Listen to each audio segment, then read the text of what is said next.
So today we are going to discuss the types of variable. In the previous video I have described what is a variable and constant. Do check out my video. So variable has two types basically, qualitative and quantitative. As its name represents, it will be representing the quality, and quantitative means it is representing the quantity. So quantitative variable are further classified as discrete and continuous. Number 1 पे हम लोग qualitative variable को discuss करते हैं. A characteristic which varies only in quality from one individual to another is called qualitative variable. यानी इसका जो difference है, ये जो उसको हमने डिफरेंशिएट करना है, डिस्टिंग्विश करना है या सेपरेट करना है, वो on the basis of quality भी करना है. किसी भी इंडिविजुअल को सेपरेट करना है किसी दूसरे से, किसी प्लेस को करना है या किसी ऑब्जेक्ट को करना है. It is also called as attribute और कैटेगोरिकल वैल्यू, क्योंकि अब हम इसमें कैटेगरीज बना देंगे on the basis of that quality, या उस एट्रीब्यूट की वजह से हम उसके अंदर क्वालिटी वगैरह की बेस पे दो अलग अलग ग्रुप्स कर देंगे. मोर देन 2 ग्रुप्स भी एग्जिस्ट कर सकते हैं. फॉर एग्जांपल ब्यूटी, जिसमें हम कहेंगे फेयर कलर है या नॉर्मल है, ये डार्क है, उसकी बेसिस पे मैं अलग अलग कर दूं. इंटेलिजेंस लेवल की, IQ लेवल किसका ज़्यादा है किसका कम है, उसकी बेसिस पे मैं डिफ्रेंशिएट करूं. देन सिविरिटी ऑफ डिजीज़ की, कोई चीज़ माइल्ड है डिजीज़, मॉडरेट है या स्वेयर है, इस तरह एक्यूट और क्रॉनिक, इनकी बेसिस पे मैं अलग अलग करूं. कलर की बेसिस पे करूं, एजुकेशनल लेवल की बेसिस पे करूं. तो वो जो मेरे पास क्वालिटीज़ एट्रीब्यूट्स हैं उनकी बेसिस पे मैं कैटेगराइज कर दूं, कैटेगोरिकल लेवल पे लेकर जाके मैं चीज़ों को डिफ्रेंशिएट करूं. तो वो मैं किस तरह करूंगी, वेरिएबल के थ्रू. वो होगा हमारा qualitative variable. These variables are not measured numerically but this type of data is simply obtained by noting presence और एब्सेंस ऑफ द एट्रीब्यूट. यानी मैं देखूंगी कि इस पर्सन में ये वाली एट्रीब्यूट है या नहीं, और दूसरे वाले में देखूंगी है या नहीं. उस तरह मैं उन दोनों की बेसिस पे सेपरेट करूंगी. फॉर एग्जांपल अगर मैं देखती हूँ कि इस पर्सन को ये डिजीज़ है या नहीं, इस तरह येस और नो की बेसिस पे मैं उन दोनों को अलग अलग करूंगी. फिर मैं काउंट कर लूँगी कि जिनमें थी how many do have the disease and how many do not have, या खाली डिजीज़ को नहीं एट्रीब्यूट को ले लें, जनरलाइज कर लें कि how many have that quality जिसकी बेसिस पे मैं डिफरेंशिएट कर रही हूँ, या वो जिनके अंदर क्वालिटी नहीं है. इस तरह मैं उसको दो अलग अलग ग्रुप्स में डिवाइड कर लूँगी on the basis the presence and absence of my attribute और क्वालिटी जिसकी बेसिस पे मैं अपना डाटा कलेक्ट कर रही हूँ. जब हम किसी भी कैटेगोरिकल वेरिएबल को लेते हैं जिसको हम क्वालिटेटिव वेरिएबल कहते हैं, जिस पे हम कोई न्यूमेरिकल कैलकुलेशन परफॉर्म नहीं कर सकते, तो उसके अंदर हमारे पास ज़्यादातर अगर देखा जाए तो 2 लेवल ऑफ कैटेगरीज बनती हैं. जब 2 लेवल ऑफ कैटेगरीज बनेंगी तो वो हमारे पास बाय वेरिएबल या डाइकोटोमस वेरिएबल होता है. फॉर एग्जांपल मैं जेंडर की बेसिस पे 2 ही ग्रुप्स बनाऊंगी, मेल एंड फीमेल. तो मेरे पास 2 चीज़ें बन गई, 2 सेपरेट ग्रुप्स बन गए मेरे एट्रीब्यूट की हेल्प से. उसको मैं कहूँगी बाइनरी वेरिएबल और डाइकोटोमस वेरिएबल. और अगर मैं देखूं कि डिजीज़ की रिकवरी की बेसिस पे मैं कहूँगी एक जो रिकवर्ड हो चुके हैं और एक जो रिकवर नहीं हुए हैं, फिर 2 ग्रुप्स बन गए. फिर मैं देखूंगी कि किन लोगों में ट्रीटमेंट इफेक्टिव रहा और किन में नहीं रहा, तो फिर 2 ग्रुप्स बन गए. तो मोस्टली जब मेरा वेरिएबल मुझे 2 ग्रुप्स में किसी भी चीज़ को डिवाइड करके दे दे, 2 ग्रुप्स बना दे, तो वो वेरिएबल मेरा बाइनरी और डाइकोटोमस वेरिएबल होता है. For example colour of hair में कहूँ कि किनका ब्लैक है और किनका नहीं है, फिर 2 ग्रुप्स बना लिए. कॉज ऑफ डेथ की, ये इन लोगों में ये वाली कॉज थी और इन लोगों में नहीं थी, तो फिर 2 ग्रुप्स बन गए. तो whenever my groups are based on a variable which is dividing my groups into 2 parts, उसको मैं कहूँगी डाइकोटोमस और बाइनरी वेरिएबल. लेकिन अगेन वही बात कि ये क्वालिटेटिव वेरिएबल है, क्योंकि ये जो 2 ग्रुप्स मैं बना रही हूँ, ये जो बाइनरी वेरिएबल 2 ग्रुप्स बना रहा है, ये किसी भी एट्रीब्यूट किसी भी क्वालिटी की बेसिस पे या कैटेगरीज की बेसिस पे डिफ्रेंशिएट कर रहा है चीज़ों को, ऑब्जेक्ट्स को या इंडिविजुअल्स को. Then comes the quantitative variable. Quantitative variable as I mention before कि ये किसी भी चीज़ की क्वांटिटी को रिप्रेजेंट करेगा.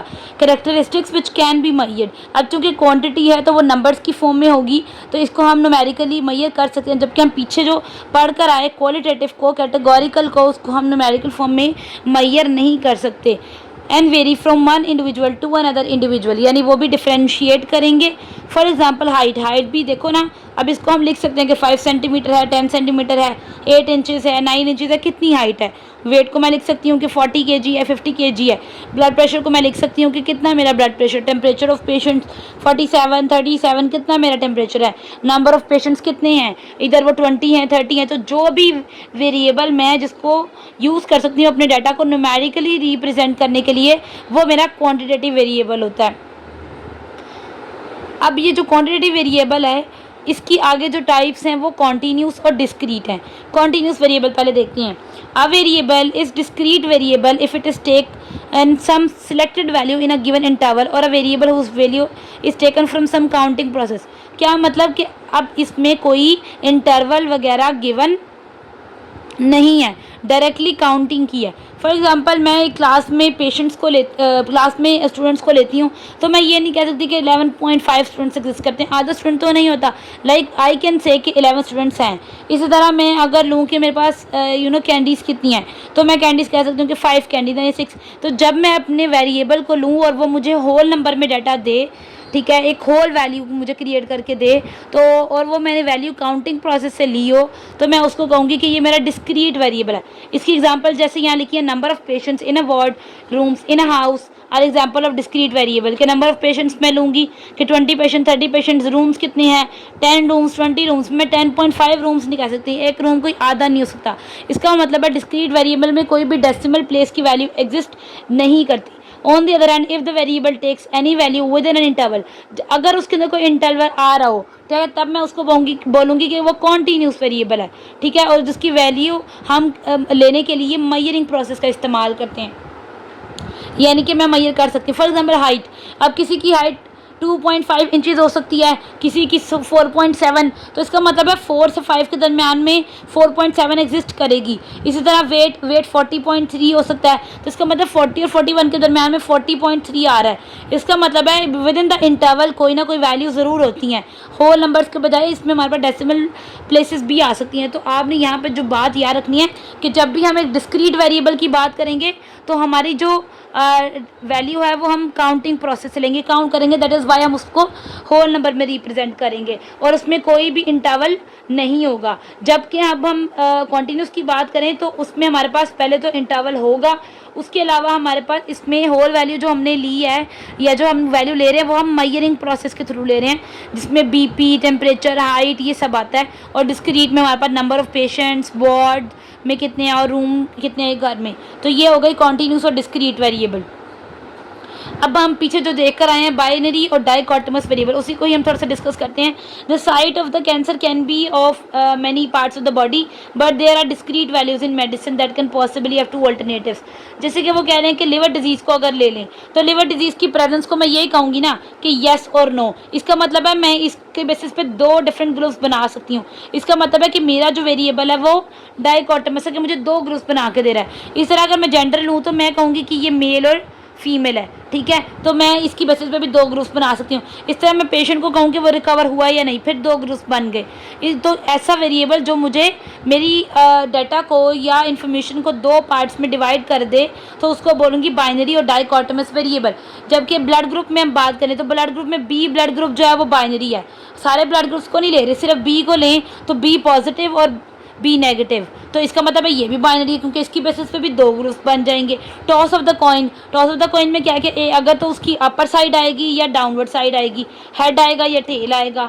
इसी तरह अगर मैं लिपोप्रोटीन को लूँ तो लिपोप्रोटीन में मैं देखती हूँ कि उसका लेवल 30 से अबव है कि 30 से बिलो है, तो इसका मतलब इसमें भी मैं अगेन 2 चीज़ों को देख रही हूँ। जब भी मेरा वेरिएबल मुझे हेल्प करे मेरे डाटा को 2 पार्ट्स में डिवाइड करने में, या मुझे 2 तरह की इन्फॉर्मेशन दे रहा हो, तो मैं उसको बोलती हूँ बाइनरी और dichotomous variable. Last type of variable is independent and the dependent variable. A variable whose effect is to be determined or is which is responsible for change, यानी वो जो कि अफेक्ट कर रहा होगा, वो जो कि चेंज करवा रहा होगा प्रोड्यूस, वो इंडिपेंडेंट होगा, ठीक है। यानी कि ड्रग, मेडिसन, मेथड या ट्रेनिंग प्रोग्राम, ये सारी चीज़ें अफेक्ट करती हैं, अफेक्ट को प्रोड्यूस करती हैं। अब इसको कहते हैं कि ये है हमारे पास इंडिपेंडेंट, यानी ये खुद पे इसके ऊपर कोई इफेक्ट नहीं हो रहा, बल्कि ये इफेक्ट करवा रहा है। जैसे कि ड्रग मेडिसिन का मतलब क्या है कि मैंने एक मेडिसिन खाई और मुझे अगर उसका कोई इफेक्ट आया नज़र, तो मेडिसिन के ऊपर कोई इफेक्ट नहीं हुआ, जबकि मेरी बॉडी पे अफेक्ट हुआ, तो मैं इसको क्या बोलूँगी कि ये एक इंडिपेंडेंट वेरिएबल है जो खुद इफेक्ट नहीं होता, बल्कि ये चेंज प्रोड्यूस करवाने में रिस्पॉन्सिबल होता है। फिर मैं इंडिपेंडेंट वेरिएबल की बात करूँ तो वो हमारे पास कॉन्टीन्यूस होता है और या कैटेगोरिकल होता है, यानी कि वो क्या करता है, उसके ऊपर चेंज आ रहा होता है। वो बेसिकली वो चीज़ होती है जो चेंज अपने अंदर शो करती है। On the other hand the response of an independent variable is called dependent variable, कि जो उसका रिस्पॉन्स आएगा वो डिपेंड करेगा हमारे पास वेरिएबल के ऊपर जो हमारे पास इंडिपेंडेंट है उसके ऊपर डिपेंड करेगा। दैट इज़ वाई ये हमारे पास इंडिपेंडेंट वेरिएबल है। फॉर एग्जांपल कि मैंने एक मेडिसिन खाई और मैंने उसकी इफेक्टिवनेस देखी, तो मेडिसिन एक इंडिपेंडेंट वेरिएबल है, उसका इफेक्ट जो है वो किस तरह का आ रहा है वो उसके ऊपर डिपेंडेंट है।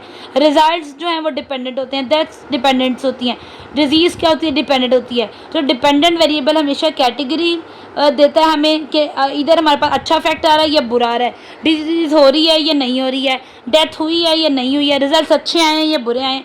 यानी कोई कैटेगरी देता है, कोई कॉन्टीन्यूस देता है। कॉन्टीन्यूस का मतलब है कि बीच में भी कोई चीज़ एग्जिस्ट कर सकती है। हो सकता है कि रिजल्ट ना ज़्यादा अच्छा आया हो ना बुरा, मॉडरेट किस्म का आया हो, एफिशिएंसी ना माइल्ड हो या ना स्वेयर हो, थोड़ा बीच में एग्जिस्ट कर रही हो।